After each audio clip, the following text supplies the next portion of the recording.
మన శబరిమలకి పేద హిందూ భక్తులు పోతారు.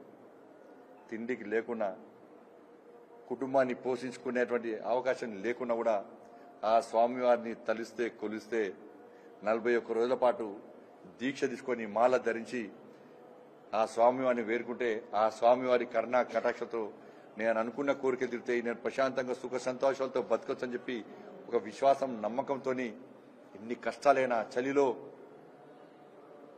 ఎన్ని కష్టాలైనా ఎన్ని ఇబ్బందులున్నా తిండికున్నా లేకున్నా 41 రోజు అయ్యప్ప మాల ధరించేటువంటి ఆ స్వాములు పేద స్వాములైనప్పుడు కూడా ఇలా స్వామివారి దర్శనానికి 41 రోజు దీక్ష సందర్భంగా మాల ధరించి శబరిమలై పోతే అక్కడ వాడు పడుతున్న కష్టాలు అంతా ఇంతగా. నీళ్లు లేవు, ఒక షెల్టర్ లేదు,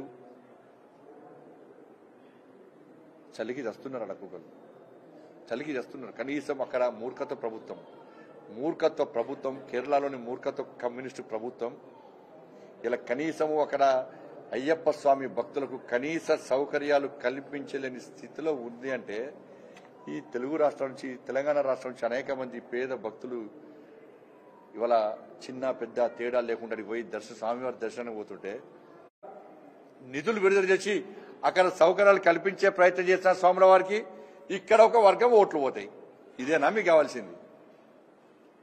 ఇలా అన్ని టీవీ ఛానల్స్ లో కథనాలు వస్తున్నాయి. సోషల్ మీడియాలో అక్కడ స్వాములు అయ్యప్ప స్వాములు మాల ధరించినటువంటి అయ్యప్ప స్వాములు చిన్న పెద్ద ముసలి ముత్క తేడా లేకుండా వాళ్ళు చలిలో ఇబ్బంది పడుతున్న దారుణ సన్నివేశాలు సోషల్ మీడియా ద్వారా ప్రచారం చేస్తున్నప్పుడు కూడా కనీసం దాని గురించి ఇక్కడ పాలకులు ఇలా స్పందించకపోవడం ఇంతకంటే సిగ్గుచేటు మూర్ఖత ఇంకోటి కాదు. ఒక ప్లాన్ ప్రకారం అంతా కూడా అక్కడ అయ్యప్ప స్వాములను ఇబ్బంది పెట్టడం అంటే ఒక ప్లాన్.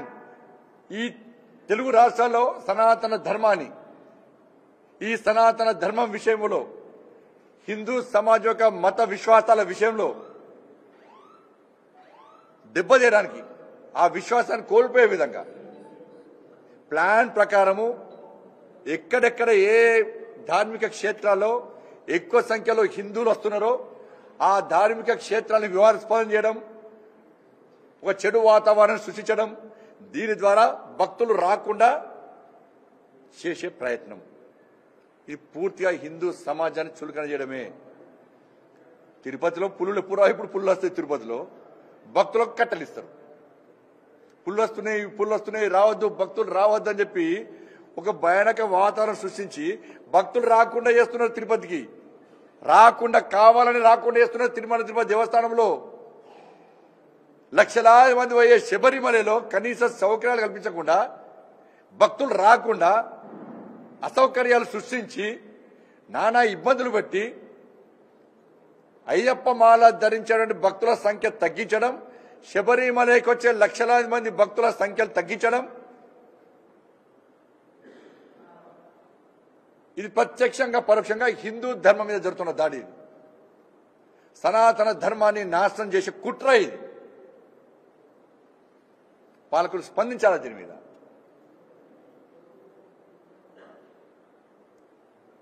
శబరిమలలో తెలుగు ప్రజలు తెలంగాణ రాష్ట్ర సంబంధించిన భక్తులు ఇబ్బంది పడుతున్నటువంటి విషయము చిన్న పిల్లల కాంచెలు అడిగినా బాధపడుతున్నారు తెలంగాణ రాష్ట్రంలో.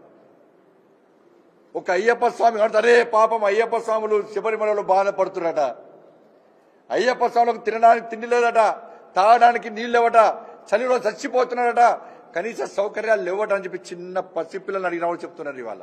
కానీ పాలకులు మాత్రం చెవులకు కనబడతలేవు, వాళ్ళ కళ్ళకు కనబడతలేవు. వాళ్ళ కళ్ళకు చెవులకు కనబడేది తబ్లిగీ జమాతీ సంస్థ. వాళ్ళు సమావేశం బహిరంగ సభ విజయవంతం కావాలి, వాళ్ళకు వాటర్ ఇవ్వాలి, రోడ్డు వేయించాలి. అరే మక్కాకు పోతున్నారు, ఎప్పుడన్నా మక్కాకు పోయేటువంటి ఆ ముస్లిం భక్తులందరూ కూడా అన్ని సౌకర్యాలు కల్పించారు. ఎప్పుడన్నా మేము వ్యతిరేకించినామా? ఎప్పుడన్నా మేము వ్యతిరేకించినామా? భారతీయ జనతా పార్టీ వ్యతిరేకించిందా? అన్ని సౌకర్యాలు కల్పిస్తున్నారు, అన్ని రకాల ఏర్పాట్లు చేస్తున్నారు, అన్ని రకాలుగా అరుచుకుంటున్నారు. ఎప్పుడన్నా భారతీయ జనతా పార్టీ వ్యతిరేకించిందా? వద్దన్నామా మేమన్నా? మరి హిందువుల పండుగల విషయంలో, హిందూ భక్తుల విషయంలో సనాతన ధర్మం విషయంలో కాంగ్రెస్ పార్టీ కానీ బీఆర్ఎస్ పార్టీ కానీ కమ్యూనిస్టు పార్టీ కానీ ఇతర కుహన లౌకిక వాదులు అవలంబిస్తున్నటువంటి ఈ సంతుష్టికర విధానం ఒక్కసారి హిందూ సమాజం ఆలోచించాలి. అరే రాజకీయాలు ఉంటే పోతాయి, గెలుస్తారు ఓడతారు, అది కాదు ఎజెండా. హిందూ సమాజానికి జరుగుతున్నటువంటి దారుణ విషయాలను సమాజం గుర్తించాలి, అది ఎజెండా. హిందూ సమాజాన్ని చీల్చే ప్రయత్నిస్తున్న అది ఎజెండా కావాలి తెలంగాణ రాష్ట్రంలో. హిందూ సమాజంతో హేళన గురించి చర్చ జరగాలి, హిందూ సమాజాన్ని కించపడుతున్న విషయంలో చర్చ జరగాలి, టీవీలలో డిబేట్లు పెట్టాలి. అరే ఎక్కడో ఒక వర్గానికి ఇబ్బంది వస్తే టీవీలో డిబేట్లు జరుగుతాయి.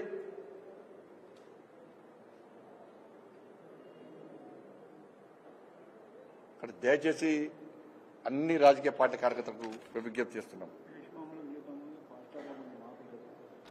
ఇస్తారే, ఫాస్టర్లకు ఇస్తారు, ఇమాములకు ఇస్తారు, గురుద్వారాల గురువులకు ఇయ్యరు, అర్చకులకు ఇయ్యరు. వాళ్ళు 3 నెలల పాటు ఉండాలి. ఇవాళ మీ పరిస్థితి ఏంది, అర్చకుల పరిస్థితి ఏంది? కూకట్పల్లి ఏంది, దోమలు కూడా చివరస్తాలో అర్చకులు ప్లీజ్ సార్ తద్దినం పెడతాం సార్, ప్లీజ్ సార్ మ్యారేజ్ చేస్తాం సార్, ప్లీజ్ సార్ 20% చేస్తాం సార్, ప్లీజ్ సార్ సత్యనామతం చేస్తాం సార్ అని చెప్పి అడుక్కునే పరిస్థితి బ్రాహ్మణులు కూడా. గురుద్వారాలో గురువుల పరిస్థితికి అదే పరిస్థితి, జీతాలు ఉండయి. హిందువులు కదా విజ్ఞప్తి చేస్తూ ముగిస్తున్నాను.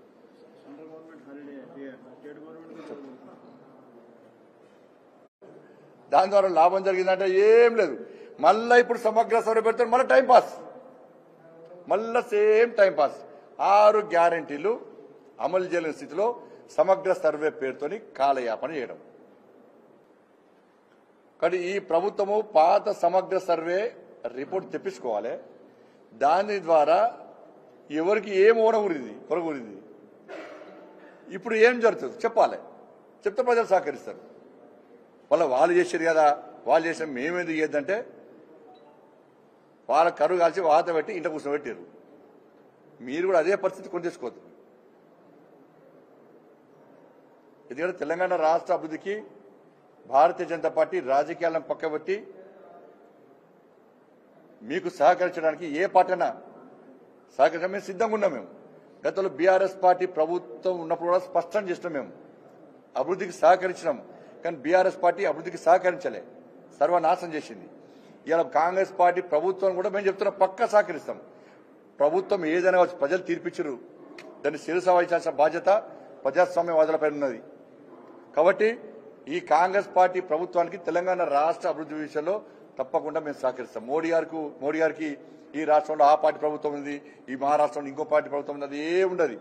ఎన్నికల వరకు మాత్రమే రాజకీయాలు, ఎన్నికల తర్వాత అభివృద్ధి ముఖ్యమని చెప్పి అలా మోడీ గారి యొక్క మంచి ఆలోచన కాబట్టి తప్పకుండా మేము సహకరిస్తాం.